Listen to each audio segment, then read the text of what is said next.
नमस्कार दोस्तों, मैं मृत्युंजय आपका स्वागत करता हूँ हमारे इस चैनल सटीक परामर्श में। और आज जो देखिए हम लोग सब्जेक्ट पे बात करने वाले हैं, वो आपको पिक्चर में दिख रहा है। काली मिर्च का अगर आप एक्सपोर्ट करना चाहते हैं, इंडिया से बाहर एक्सपोर्ट करना चाहते हैं, तो उसके लिए कौन-कौन सा लाइसेंस आपको बनवाना पड़ेगा और किस तरीके से आप कर सकते हैं। इसके बारे में आज हम लोग आपसे बात करने वाले हैं और इसका प्रोसेस बताने वाले हैं।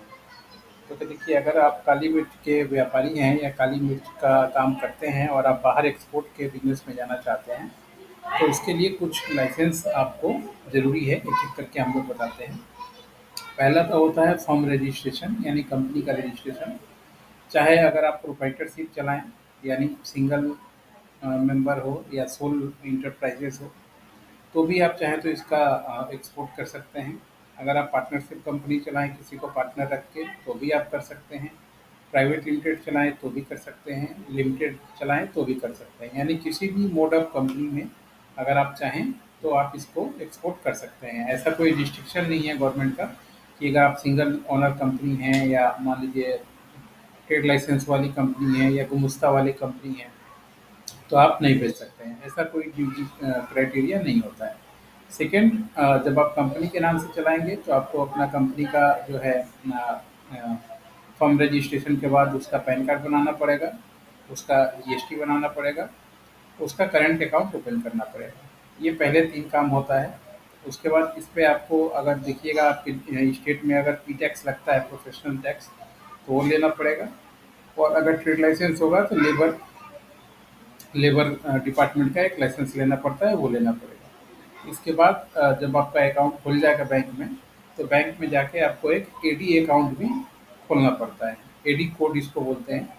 तो जो बैंक एक्सपोर्ट का काम करता है, एक्सपोर्ट में डील करता है, उसी ब्रांच में अगर अकाउंट खुलवाइएगा, तो ज़्यादा ठीक है आपके लिए। जो वर्ल्ड वाइड काम करता हो, एक्सपोर्ट में पेमेंट वगैरह लेने-देने का काम करता हो, उसमें जाइएगा तो आपके लिए अच्छा है। आप जैसे ही आपका अकाउंट खुल गया, एडी अकाउंट खुल गया, इसके बाद आप चाहें तो अब इसके बाद आपका आईईसी कोड लगेगा, एक्सपोर्ट इंपोर्ट कोड, जिसमें आपको बताना पड़ेगा कि आप ट्रेडिंग काम करेंगे, काली मिर्च का ट्रेडिंग का काम करेंगे, होलसेल, रिटेल एंड एक्सपोर्ट, ये सब लिखवा दीजिएगा ताकि आपको आसान हो काम करने में। जैसे ही आपका एक्सपोर्ट इंपोर्ट कोड आ जाता है, इसके बाद आप कौन से कंट्री को टारगेट कर रहे हैं, उसके अनुसार कुछ सर्टिफिकेशन होता है। जैसे अगर आप मान लीजिए, मैं छोटा सा एग्जांपल देता हूँ कि गल्फ कंट्री में आप भेजना चाहते हैं, तो सबसे पहले तो आरसीएमसी लेना पड़ता है और इसमें आरसीएमसी एपेडा होता है। एपेडा का लाइसेंस शायद 1000 ना 1200 रुपये उसका फीस है, 1 साल का मेंबरशिप, तो वो लेना पड़ता है। उसके बाद से फिर आपको आईएसओ 9001 2015 और आईएसओ 22000, अगर फसाई का लाइसेंस रिक्वायरमेंट होगा तो एफएसएसआई का लाइसेंस, प्लस आपका जो है जीएमपी का, गुड मैन्युफैक्चरिंग प्रोसेस और हलाल, ये 6-7 टाइप का जो लाइसेंस है आपको चाहिए होगा, ताकि मान लीजिए आप गल्फ कंट्री में एक्सपोर्ट कर पाइए। क्योंकि जब आप काम कीजिएगा तो बायर का जो रिक्वायरमेंट है वहाँ से वो लिस्ट भेज देगा आपको कि क्या-क्या सर्टिफिकेशन आपके पास होना चाहिए, तो ही आपका सामान या सैंपल जो है अप्रूव माना जाएगा और आपका काम होगा। तो अगर मान लीजिए आप बिज़नेस कर रहे हैं, तो लगातार आप क्लाइंट ढूँढिएगा ही और अलग-अलग कंट्री से भी आपको क्लाइंट मिलते रहेंगे। तो ये सर्टिफ़िकेशन होना आपके लिए ज़रूरी है, ताकि आप आसानी से अपना व्यापार कर पाएँ, या मान लीजिए क्लाइंट के सामने आपको छोटा ना होना पड़े कि नहीं ये छोटी कंपनी है, इसके साथ डील नहीं करना है, कहीं डील आपके हाथ से छूट ना जाए। तो इसके लिए भी पूरा पैकेज सिस्टम बना के ही काम करना पड़ता है। ये रहा गवर्नमेंट द्वारा अप्रूव्ड लाइसेंस का लिस्ट जो हमने बताया, जो-जो आपको चाहिए। इसके बाद आप अपना एक वेबसाइट बनवाइए, ईमेल आईडी बनवाइए, ताकि मान लीजिए बाहर से अगर कोई देखना चाहे आपकी कंपनी को, उसमें आपका लोकेशन, आपका प्राइस, आपने जिसको भेजा हुआ है उसका कुछ डेमो, ये तरीके की चीज़ें आप अपने वेबसाइट पे रखिए एज़ ए कंटेंट, ताकि जो भी दूर से देखे तो उसका रिक्वायरमेंट या उसके मन में अगर कोई क्वेश्चन हो, तो वहाँ पे उसका सॉल्यूशन मिल जाए। इसके बाद रहता है मार्केटिंग का बात, कि किस तरीके से आप मार्केटिंग कीजिएगा, वो आपके ऊपर है। किसी नेक्स्ट वीडियो में हम लोग बता देंगे कि एक्सपोर्ट का जो मार्केटिंग अगर आप करना चाहते हैं, तो कौन-कौन सा कुछ शॉर्टकट तरीका है। देखिए, शॉर्टकट तो होता है, मगर जो बिज़नेस में टिके रहेंगे उनके लिए ही शॉर्टकट होता है। मतलब ऐसा शॉर्टकट नहीं होता कि आज ही आए और कल से शॉर्टकट करके काम चले जाए।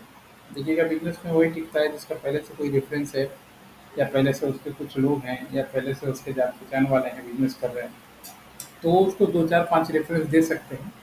तो बिज़नेस चलने में थोड़ा आसानी होता है। मगर 2-4 रेफ़रेंस से आपका बिज़नेस नहीं चलेगा। बिज़नेस आपको बढ़ाना है तो आपको मार्केटिंग सीखना पड़ेगा। किस तरीके से ज़्यादा से ज़्यादा क्लाइंट आप कन्वर्ट कर पाएँ। लाइसेंस तो एक बार जो-जो हमने बताया वो हो जाएगा, और कुछ उसमें एनुअली जो है उसका सर्विलेंस होता है, कुछ 3 साल बाद सर्विलेंस होता है। तो वो सबका टाइप है। अगर आप हमसे कॉन्टैक्ट कीजिएगा तो ये सारा लाइसेंस ही हम लोग ए टू ज़ेड आपको करवा के दे देंगे। उसके बाद आप आपका लोकेशन जो है वो भी बहुत मायने रखता है कि आप कौन से जगह से ये जो काम है वो कीजिएगा। तो होता क्या है, कस्टम में भी आपको एक बार रजिस्ट्रेशन करवाना पड़ता है। सिंगल टाइम रजिस्ट्रेशन वो होता है कस्टम डिपार्टमेंट में। अगर मान लीजिए उसमें आपको डिसीजन लेना पड़ेगा पहले ये सब लाइसेंस बनाने के बाद कि कौन से पोर्ट से आप भेजेंगे या कौन से एयरपोर्ट से आप भेजेंगे। तो जो भी इंटरनेशनल एयरपोर्ट है, आप चाहें तो वहाँ पे अपने कंपनी का रजिस्ट्रेशन कस्टम डिपार्टमेंट में करवा सकते हैं, चाहे चेन्नई हो, चाहे मुंबई हो, चाहे दिल्ली हो, चाहे कोलकाता हो। या फिर पोर्ट से भेजना चाहते हैं समुद्र के रास्ते से, तो हल्दिया है, उधर आपका गुजरात है, मुंबई है, आपका तमिलनाडु, मद्रास में, यहाँ पे ऐसे पोर्ट पे भी जाके अपने कंपनी का सिंगल टाइम रजिस्ट्रेशन करवा सकते हैं, ताकि वहाँ से आप अपना माल जो है पैकिंग करके भेज पाएँ। अब जब कस्टम में जब आप जाइएगा, सामान भेजिएगा, तो उसका रिक्वायरमेंट पूरा होता है कि आपने कहाँ से खरीदा, क्या रेट में खरीदा, पैकेजिंग में क्या-क्या मटेरियल यूज़ किया, बहुत सारा इन्फॉर्मेशन जो है वहाँ पे आपको देना पड़ता है। रिसिप्ट का अलग फॉर्मेट होता है, इनवॉइस का अलग फॉर्मेट होता है, जीएसटी का अलग सिस्टम होता है। ये सारा कुछ जो एक सीएचए वहाँ पे होगा वो करवा सकता है, या फिर आप किसी कंपनी से, जैसे अगर हम लोग काम करते हैं, किसी कंपनी से आप कॉन्ट्रैक्चुअल साइन करते हैं कि पूरा साल ये सब का बैकअप आपको देता रहे, तो पूरा साल ये सब चीज़ का बैकअप आपको बना के देता रहेगा, ताकि आपको काम में ये लीगल डॉक्यूमेंट में पढ़ने की ज़रूरत ना पड़े। आप सिर्फ परचेज़ और सेल्स अगर इसमें रहें, तो आपकी कंपनी बहुत कम टाइम में अच्छा ग्रोथ कर पाएगी।